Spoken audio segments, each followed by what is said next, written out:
Good evening class 12। IUPAC में एक की रूल है, दोबारा समझ लो उसे। जो नोट्स मैंने आपको शेयर करे हैं हैंड रिटन, एक्चुअल में ऑर्गेनिक के नोट्स में लिखवाता हूँ क्लास में। जो नोट्स मैंने शेयर करे हैं किसी बच्चे के लिखे हुए हैं, पढ़ाया हुआ मेरा ही है। तो थोड़ा सा IUPAC में आगे पीछे अगर हो रहा हो उसमें तो उसको कंसीडर मत करना। मेरे जो वीडियो लेक्चर्स हैं दीज आर ऑथेंटिक, सही है। तो जैसे कई बार होता है बच्चे लिखते हैं, जैसे ब्रोमो पहले लिख दिया, मिथाइल पहले लिख दिया, तो वो थोड़ा सा मे भी चांस हो सकता है, तो उन्हें कंसीडर मत करना। वो IUPAC में ही दिखेगा आपको, ज़्यादा कहीं और नहीं दिखेगा। बाकी में करेक्शन प्रॉब्लम नहीं करते हैं स्टूडेंट्स कॉपी डाउन करने में। बेसिकली IUPAC के जो रूल्स वगैरह जो बताए मैंने, आप वीडियो लेक्चर्स के रूल्स को ही ऑथेंटिक मानना, आप किसी और में बिलीव मत करना। जो वीडियो लेक्चर में बोल रहा हूँ that one is more authentic. जैसे यहाँ देखिए, कई बार दिमाग में आता है बेंजीन रिंग को हम फिनाइल लें या बेंजीन बोले। 6 या 7 साल पहले रूल अलग था, कि प्रीवियस ईयर भी ये प्रॉब्लम आई थी। एक बच्चे ने आगे पूछा कि सर ये फिनाइल है या बेंजीन रिंग है, तो कुछ बुक्स में फिनाइल मेंशन था, कुछ बुक्स में बेंजीन मेंशन था। लेकिन 6-7 ईयर पहले IUPAC ने क्लियर कट गाइडलाइन दी है कि बेंजीन को कब आपको फिनाइल लेना है और बेंजीन को कब आपको फिनाइल नहीं लेना है। देखिए, अगर आपके पास ये मॉलिक्यूल है और आपकी बेंजीन रिंग पर कोई फंक्शनल ग्रुप अटैच हो, जैसे मैंने क्लोरीन लगा लिया, हेलो एल्केन पढ़ना है तो क्लोरीन ले रहा हूँ मैं। अगर बेंजीन रिंग पर फंक्शनल ग्रुप अटैच हो तो ये जो पूरा ग्रुप है इसको हमें लेना है main group, main carbon chain benzene, और इसको लेना है हमें अल्काइल ग्रुप। ये ध्यान रखना है IUPAC में, सही है। तो ये अल्काइल ग्रुप और ये फंक्शनल ग्रुप मेन। नंबरिंग बताइए 1 और ये 2। तो अब क्या बोलोगे, 1 क्लोरो, 2 पर कौन है, 1 2 3 4 5, है ना। तो नंबरिंग कहाँ से करोगे, इसके लिए अलग से नंबरिंग होगी 1 2 3 4। 1 मिथाइल ब्यूटाइल, या तो आप लिखोगे ऐसे ब्रैकेट में 2, 1 मिथाइल ब्यूटाइल। ये नहीं लिखा तो आप सेकेंडरी पेंटाइल भी लिख सकते हो, 2 डिग्री पेंटाइल। तो देखो 1 मिथाइल ब्यूटाइल और यहाँ लिख दोगे बेंजीन। ये मेन आपका जो कार्बन चेन है वो बेंजीन है। लेकिन अगर फंक्शनल ग्रुप आपकी कार्बन चेन पर अटैच है और बेंजीन रिंग आपकी अटैच है यहाँ, तो इसको हमेशा आपको फिनाइल ही लेना है, कंफ्यूज नहीं होना है। तो कार्बन चेन मेन क्या होगी बेटा, ये नंबर 1 नंबरिंग 2 3 4 5। तो आप क्या लिखोगे 2 क्लोरो 4 फिनाइल और कार्बन कितना है 5, तो आप क्या लिख दोगे पेंटेन। तो ये ध्यान रखना बेटा, कब बेंजीन रिंग को फिनाइल लेना है और आपको कब बेंजीन रिंग को बेंजीन रिंग फॉर्म में ही कंसीडर करना है, सही है। ये लेटेस्ट क्लैरिफिकेशन दिया है CBSE ने, 7-8 ईयर या 5-6 साल करीब हुए, ज़्यादा नहीं हुआ इसको। आगे देखिए, फिर भी बोर्ड एग्जामिनर आपको ये पूछ लेता है ऑर्गेनिक केमिस्ट्री में कि 2 क्लोरो या कुछ नया, जैसे यहाँ भी पूछ ले, आपसे पूछ ले 1 क्लोरोफिनाइल ब्रैकेट में करके पूछ ले आपसे कि 1 कॉमा ब्रैकेट लगा के पूछ ले 1 क्लोरोफिनाइल पेंटेन का स्ट्रक्चर बनाइए, तो आप उसको चैलेंज नहीं कर सकते CBSE को। CBSE किसी फॉर्म में पूछ सकती है आपसे। तो दोनों चीज़ें दिमाग में रखिए, कब फिनाइल लेना है, कब बेंजीन लेना है, क्या क्या CBSE घुमा के क्वेश्चन पूछ सकती है, तो तीनों चीज़ें होनी चाहिए। अब जैसे यहाँ देखिए प्रायोरिटी डबल बॉन्ड और क्लोरीन, तो डबल बॉन्ड और क्लोरीन में प्रायोरिटी डबल बॉन्ड की जाता है, मेन ग्रुप है हमारा ये। तो 1 2 3 4 5। अब एक जगह शायद नोट्स में बच्चे ने यहाँ प्रायोरिटी दी हुई है, उसने बोला हुआ है 2 क्लोरो और आपका 2 क्लोरो और हेक्स टोइन, ऐसा कुछ बोला। तो जो मैं आपको लेक्चर्स में बोल रहा हूँ, lectures are more and more authentic. ये केवल IUPAC के केस में होता है, बच्चों के साथ सभी के साथ होता है। IUPAC में IUPAC वास्ट है, कोई भी बच्चा मिस्टेक कर सकता है, इवन कई बार हो सकता है हमसे भी हो जाए। तो IUPAC वास्ट है बेटा, इसका कोई और छोर नहीं है IUPAC का। वैसे होगी नहीं मुझसे, चांस कम ही है बोर्ड पर एरर होने के, लेकिन नोट्स में जब IUPAC करो, नोट से केवल रिएक्शंस वगैरह देखो। IUPAC के लिए तो बहुत सारा मैं देता हूँ आपको मटेरियल, है ना। और ये रूल्स वगैरह ध्यान रखना। यहाँ थोड़ा सा एक जगह नोट्स में बच्चे ने गड़बड़ करी हुई है, तो ये देख लो एक एग्जाम्पल। कई जगह यहाँ भी गड़बड़ करी हुई है बच्चे देख रहे हैं, एक या दो जगह है तो वो देख लेना आपको, है ना, ध्यान रखना इस चीज़ को। देखिए बेटा, कल हमने कुछ रिएक्शंस पढ़ी थी प्रीवियस लेक्चर में, न्यूक्लियोफिलिक सब्स्टिट्यूशन, उसके कुछ और पार्ट्स रिमेनिंग है, वो मैं बता रहा हूँ आपको, है ना। देखिए, जैसे आपने रिएक्शन करी KCl से, बहुत सिंपल सा लॉजिक है। न्यूक्लियोफिलिक सब्स्टिट्यूशन में आपको माइनस वाले से माइनस वाले को डिस्प्लेस करना है। ब्रोमीन क्या है आपका हैलोजन, ये माइनस वाला पार्ट है। रेक्टालॉजी वाले तरीके से इस चैप्टर को नहीं पढ़ना है, ये नहीं सोचना है मुझे लर्न करना है। रीड कर लिया, कभी क्वेश्चन ये नहीं आएगा। अब देखो कौन से क्वेश्चन CBSE नहीं पूछता है, यही पूछेगा, give the example when bromopropane react with AgNO2, ऐसे क्वेश्चन नहीं पूछता है।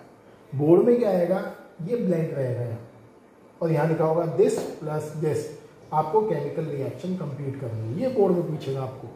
अब जब केमिकल रिएक्शन कंप्लीट करनी है, जब रिएक्टेंट ऑलरेडी मेंशन है, तो क्यों रटे हम उस चीज़ को, केवल प्रैक्टिस करनी है कि हाँ AgNO3 इस तरीके से रिएक्शन करता है। ऑर्गेनिक में यही खास है, रटो मत, रीड करते चलो, पढ़ते चलो, रिएक्शंस के मैकेनिज्म करते चलो, कन्वर्जन्स करो। जैसे देखिए, फर्स्ट रिएक्शन ब्रोमोप्रोपेन लिया आपने, रिएक्शन करा KCl से।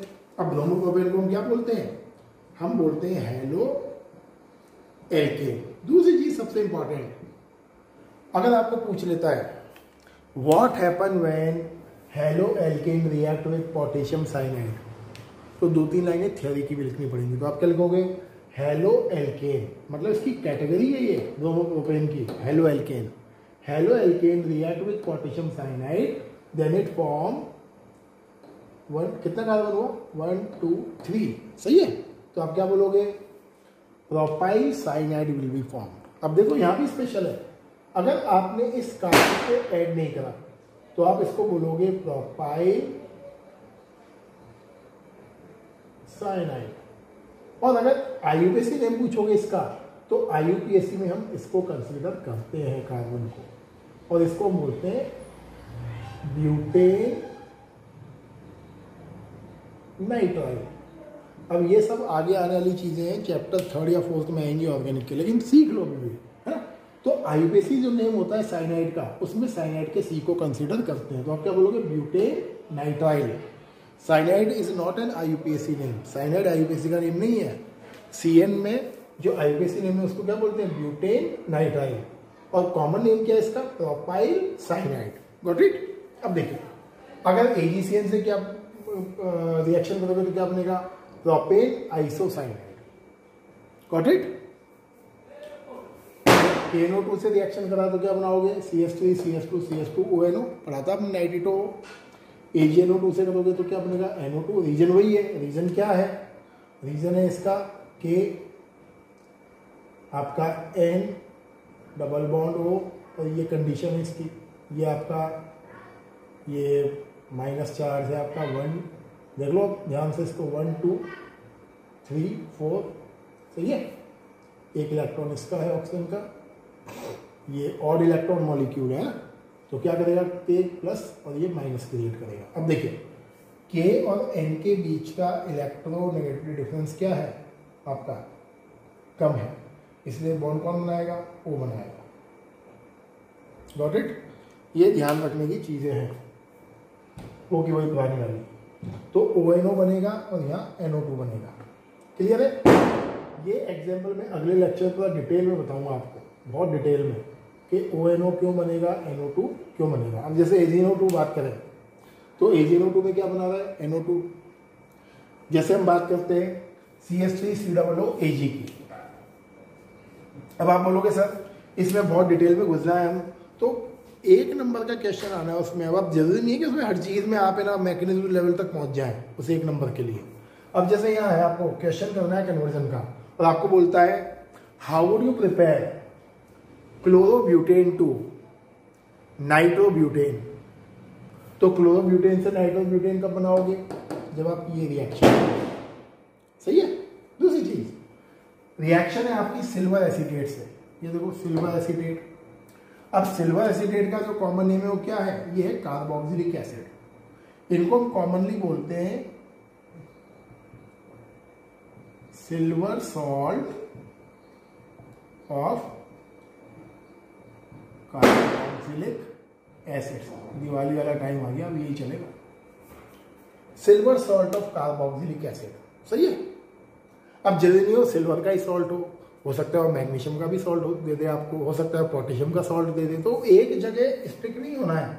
आपसे बोलता है इसका जो केमिकल नेम है सिल्वर एसीटेट है, अब आपको बोल दे potassium acetate, mercuric acetate, manganese acetate, तो हर चीज़ के लिए आपको उसमें रेडी रहना है ऑर्गेनिक केमिस्ट्री में। ऑर्गेनिक बुक से नहीं पढ़ी जाती है। कोई अगर ये सोच ले कि मुझे ऑर्गेनिक बुक से पढ़नी है, बुक से कभी घुसेगी नहीं दिमाग में आपके। बुक से क्या क्या पढ़ लोगे आप? प्रैक्टिस ही है इसका एक सॉल्यूशन।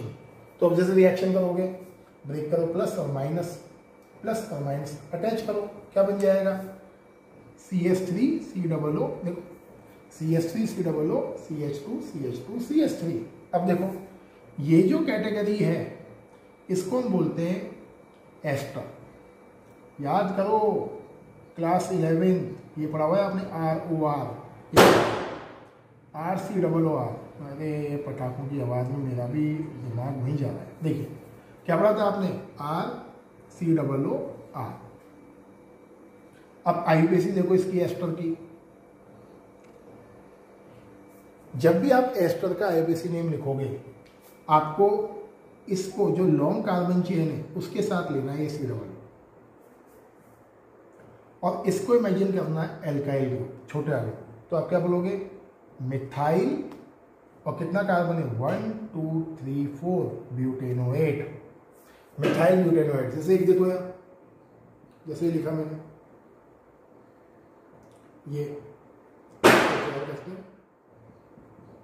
ये देखो यहाँ कार्बन ज़्यादा है यहाँ कम है, तो इसको लोगे आप। अब क्या बोलोगे इसको? ये क्या हो गया? इथाइल। तो क्या बन जाएगा? 1 2 3 4। इसको क्या बोलोगे? इथाइल ब्यूटेनोएट। ये सब डिटेल में आने वाला है आपके नेक्स्ट चैप्टर्स में। यहाँ क्यों आ रहा है? प्रिपरेशन में आ रहा है बीच में, इसलिए मुझे बताना पड़ रहा है ये सारी चीज़ें। इन सारी रिएक्शंस में से अगर पूछे सबसे काम की रिएक्शन कौन सी है, तो सबसे काम की रिएक्शन है माय डियर एक ये वाली और ये वाली आपके। देखिए अगर आपको किसी कार्बन चेन में 1 कार्बन एनहांस करना है, मैंने ट्रिक में कुछ दूसरा मेथड बताया था, लेकिन 12th के अकॉर्डिंग देखो, अगर आपको कार्बन चेन में 1 कार्बन इंक्रीज करना है तो कैसे करोगे? एल्किल हैलाइड लीजिए, उसका रिएक्शन करिए CH3Na से, एल्काइल मेटल से। R एल्काइल है, Na का मतलब मेटल है, सही है। मेटल का चार्ज क्या है? प्लस डेल्टा, और इसका चार्ज क्या है? माइनस में। कार्बन है, जिसने 11th क्लास पढ़ी होगी मुझसे ऑर्गेनिक में, मैंने बोला था दुनिया में कार्बोकैटायन बनाने के 99% केमिकल है। CH3OH, OH माइनस अलग, CH3 प्लस अलग, CH3Cl, Cl माइनस अलग, CH3 प्लस अलग। कार्बोकैटायन आप किसी भी मेथड से बना सकते हो, लेकिन कार्ब एनाइन बनाने का एक ही मेथड है और वो है आपका मेटल एल्काइल। ये 11th में ही बोला था मैंने, आज फिर बोल रहा हूँ। जब भी आपको कार्ब एनाइन की रिक्वायरमेंट हो, और रिक्वायरमेंट कब पड़ेगी आपको? जब आपको कार्बन का नंबर बढ़ाना पड़ेगा। अगर आप कार्बोकैटायन और कार्ब एनाइन की दोनों की रिएक्शन कर दोगे तो number of carbon we can increase. जरूरत नहीं है वुड्स वुड्स लगाने की आपको। यहाँ डबल करना है, एक कार्बन आयन ले लो, एक कार्बोकैटायन ले लो, सही है। तो देखिए जैसे मैंने रिएक्शन करी ब्रोमोप्रोपेन और CH3Na की, तो यहाँ से देखोगा सिंपल है, ये माइनस है ये प्लस है, अटैच हो गया, क्या बनेगा? एल्केन। ये नंबर ऑफ कार्बन को बढ़ाने का रिएक्शन है। मैं भी जनरली इस रिएक्शन को यूज़ कम ही करता हूँ क्योंकि मैं वुड्स वगैरह यूज़ ज़्यादा करता हूँ कन्वर्जेंस में, लेकिन बहुत ईजी मेथड है ये, बहुत ज़्यादा सिंपल मेथड है। अब देखिए एक और रिएक्शन LiAlH4, इसको बोलते हैं रिडक्शन। रिडक्शन क्यों बोलते हैं? लिथियम एल्यूमिनियम हाइड्राइड है ये, एक्चुअल में कॉम्बिनेशन है किसका? Li प्लस और AlH4 माइनस का। अब देखो एक और नई चीज़ पता लगेगी, अगर आपको क्लास 12th में किसी केमिकल में हाइड्रोजन ऐड करना है, मेरा ध्यान से सुन लेना, अगर आपको क्लास 12th में किसी मॉलिक्यूल पर हाइड्रोजन ऐड करवाना है, डबल बॉन्ड पर हाइड्रोजन ऐड करना है या ट्रिपल बॉन्ड पर हाइड्रोजन ऐड करना है या OH को निकाल के हाइड्रोजन ऐड कराना है, तो आपको क्या करना है? आपको सबसे बड़ी चीज़ H प्रोवाइड करने वाला कौन है? सबसे इजीली H प्रोवाइड कराने वाला होता है LiAlH4, लिथियम एल्यूमिनियम हाइड्राइड। अब ये लिथियम एल्यूमिनियम हाइड्राइड आपने 11th में भी पढ़ा हुआ है चैप्टर हाइड्रोजन में, लेकिन इसकी स्ट्रक्चर नहीं पढ़ी आपने। देखो इसकी स्ट्रक्चर LiAlH4 बेटा एक्चुअल में ये होता है, ये माइनस, सही है, ये LiAlH4। अब जब ये रिएक्शन करता है और एक्चुअल में LiAlH4 ये क्या चीज़ है समझो, ये है ये AlH H माइनस कोऑर्डिनेट, ये है मतलब H माइनस आयन। दोबारा सुन लो, AlH3 का ऑक्टेट कंप्लीट नहीं है, शॉर्ट ऑक्टेट मॉलिक्यूल है। इसके ऑक्टेट को कंप्लीट करने के लिए H माइनस आयन इससे अटैच होता है, तो ये LiAlH4 है, सही है। तो ये जो जब रिएक्शन करता है पूरा मॉलिक्यूल, तो ये इस पार्ट में ब्रेक होता है। अब ये इतना डिटेल आपके 12th में नहीं है, ये आपको आगे के लिए बढ़ा रहा हूँ। आप वो कॉम्पिटेटिव समझ लो, जो भी आपको समझना है मैं उसमें लिखूँ, ये JEE कॉन्सेप्ट है, ये IIT का कॉन्सेप्ट है, कोई मतलब नहीं बार बार बोलने का उसको, अपर लेवल का है, सीधी सी बात। तो अगर आपको LiAlH4 को समझना है तो Li प्लस में ब्रेक होगा और ये ब्रेक होगा आपका AlH3 और H माइनस में। ये H माइनस इस Br को हटाता है माइनस को, और ये अटैच होता है इस फॉर्म में H, और क्या बनाता है Alkane। Got it? तो सबसे इंपॉर्टेंट रिएक्शंस इनमें सब में ये दो वाले हैं, ये रिएक्शन इंपॉर्टेंट है ना, तो ये ध्यान रखना, इंपॉर्टेंट कॉन्सेप्ट्स है। ये आपकी न्यूक्लियोफिलिक सब्स्टिट्यूशन रिएक्शंस हैं। ये रिएक्शंस आपकी NCERT में मेंशन नहीं है, वहाँ केवल छोटे से टेबल के फॉर्म में है। अभी मैं लेक्चर रोककर हम करते हैं कुछ कन्वर्जन्स। देखिए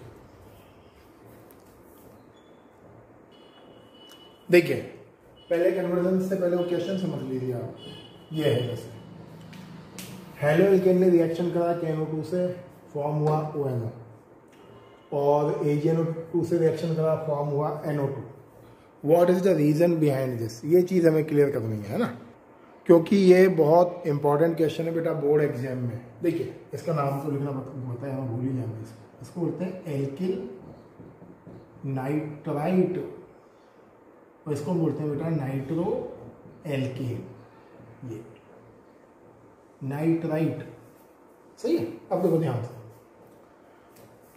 KNO2 के केस में एल्किल नाइट्राइट फॉर्म होता है और AgNO2 के केस में फॉर्म होता है नाइट्रो एल्केन। नाइट्रो प्रीफिक्स होता है बेटा, इसलिए नाइट्रो एल्केन, सही है।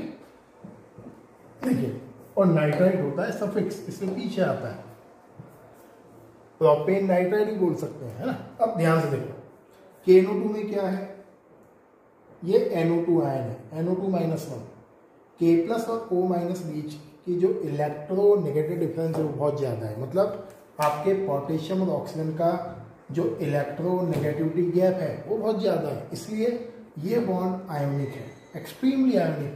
तो ये बॉन्ड इजीली ब्रेक होता है एंड O के थ्रू बॉन्ड बनता है। तो यहाँ जो बॉन्ड बना हुआ है आपका वो O माइनस वाले के थ्रू बॉन्ड बना हुआ है।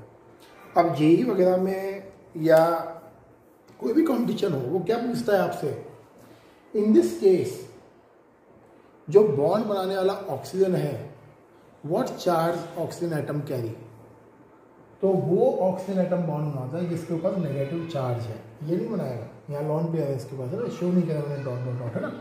लेकिन सेम चीज़ देखें हम Ag के साथ, तो यहाँ भी माइनस डेल्टा है, प्लस डेल्टा है, बट Ag और O का इलेक्ट्रोनेगेटिव डिफरेंस कम होता है, इसलिए बॉन्ड होता है आपका कोवेलेंट। और कोवेलेंट बॉन्ड होने की वजह से ये ऑक्सीजन बॉन्ड नहीं बनाता है, because this bond is less ionisable, easily ionise नहीं होता है। अब यहाँ देखिए, नाइट्रोजन और ऑक्सीजन दोनों के पास लॉन पेयर है, यहाँ 1 लॉन पेयर है, यहाँ 2 लॉन पेयर है, लेकिन नाइट्रोजन क्या है आपका, लेस इलेक्ट्रोनेगेटिव, और लेस इलेक्ट्रोनेगेटिव होने की वजह से आपका नाइट्रोजन इलेक्ट्रॉन प्रोवाइड करता है बॉन्ड फॉर्मेशन में, वो प्रोवाइड नहीं करेगा, कोई मोर इलेक्ट्रोनेगेटिव वो क्यों देने लगा इलेक्ट्रॉन इजीली? इलेक्ट्रॉन कौन देगा इजीली? जो कम इलेक्ट्रोनेगेटिव है, इसलिए ये बॉन्ड नहीं बनाएगा, कोवेलेंट है। अब इन दोनों में से एक को बॉन्ड बनाना है। बॉन्ड कौन बनाएगा? जिसकी इलेक्ट्रोनेगेटिविटी कम है। Due to this nitrogen form bond with alkyl group and form nitroalkane. ये एक्सट्रीमली इंपॉर्टेंट क्वेश्चन है, ये ध्यान रखना, भूलना मत, है ना। देखिए, ये देखिए बेटा, ये आपका आज का homework assignment. Chloropropane NaI acetone पढ़ा हुआ है आपने, रिएक्शन क्या करना है? ONaCH2HCl। देखिए ये जो क्वेश्चन होते हैं ना, ये बनाए हुए क्वेश्चन होते हैं। ये जो क्वेश्चन है ये आपके एल्कोहल फिनॉल ईथर में भी है, यही क्वेश्चन आपके हेलोएल्केन हेलोरीन में भी है। इसमें इथाइल क्लोराइड इन्वॉल्व है, तो ये क्वेश्चन किसका बन गया? हेलोएल्केन हेलोरीन का। इसमें ईथर इन्वॉल्व है, तो क्वेश्चन किसका बन गया?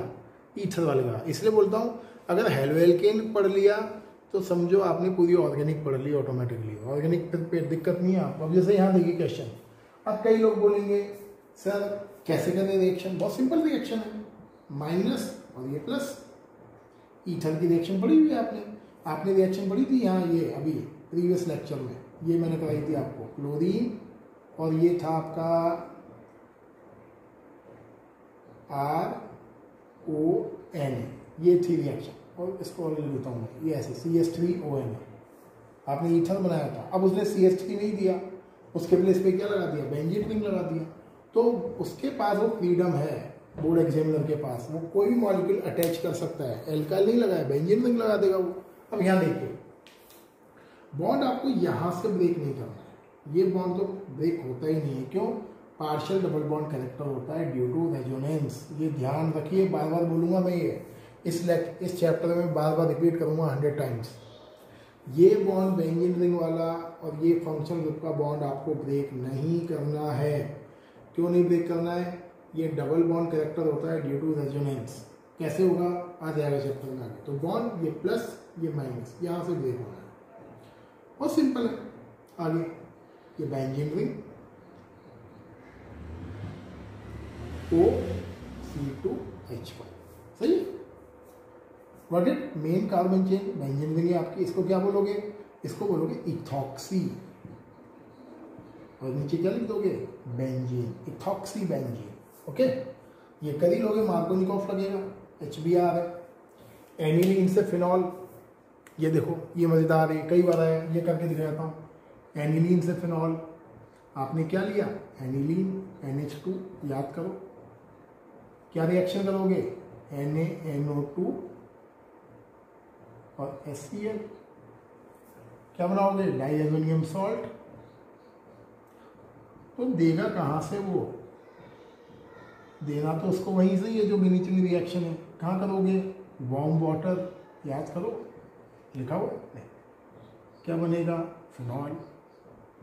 ये लो कन्वर्जन, 2 स्टेप कन्वर्जन आपके सिलेबस में है। 2 स्टेप कन्वर्जन बोलते किसको है कई बार, क्योंकि आप पढ़ोगे सिलेबस में बोर्ड एग्जामिनेशन के, उसमें लिखा हुआ है 2 step conversion in your syllabus, 2 step conversion in your syllabus.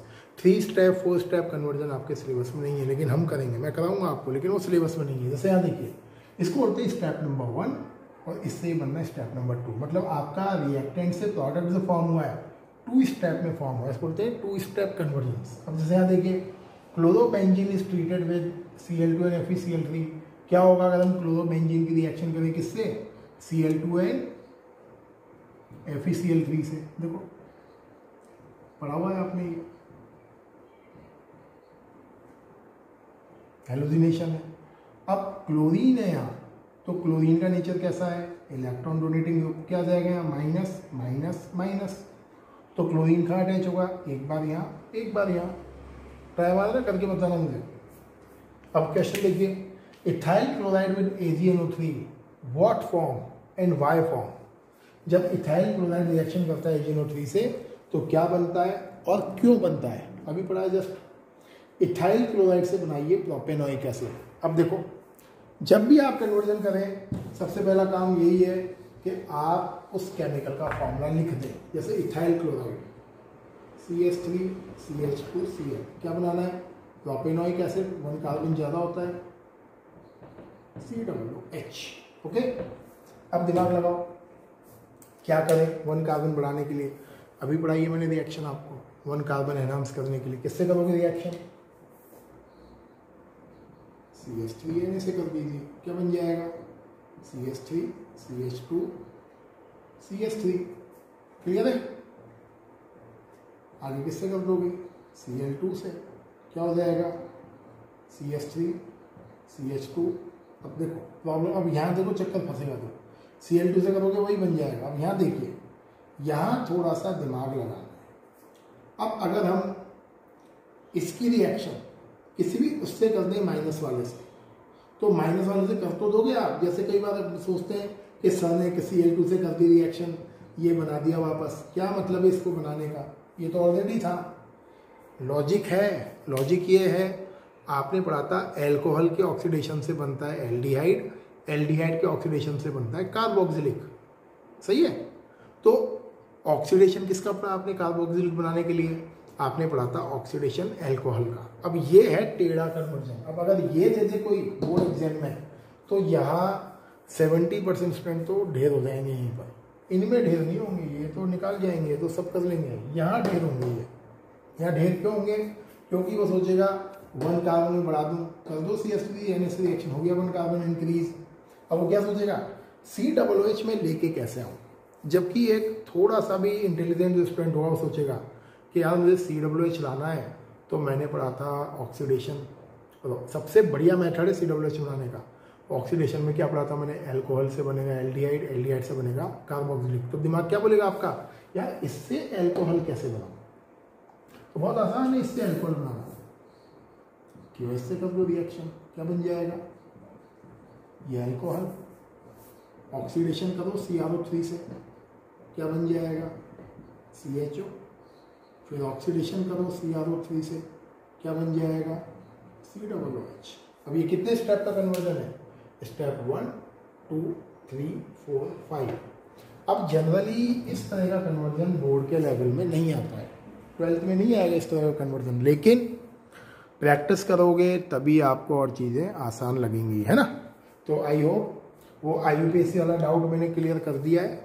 Notes पढ़िए, लेकिन नोट्स ही बच्चे के ही लिखे हुए हैं। जनरली मैं नोट्स लिखवाता हूँ, क्लास में लिखवाता हूँ मैं नोट्स। ऑर्गेनिक के कभी मैंने नोट्स नहीं दिए है किसी को पढ़ने के लिए, मैं लिखवाता हूँ नोट्स। लेकिन अभी सिचुएशन ऐसी है, ये रीज़न आपको दिया है, तो उसमें हार्डली 1 या 2 IUPAC में प्रॉब्लम होगी। मैं भी एक बार देखूंगा, वो प्रॉब्लम सॉर्ट आउट कर देंगे जल्दी, है ना बेटा। लेक्चर्स को ध्यान से देखिए और बढ़िया करिए। Thank you and have a nice day.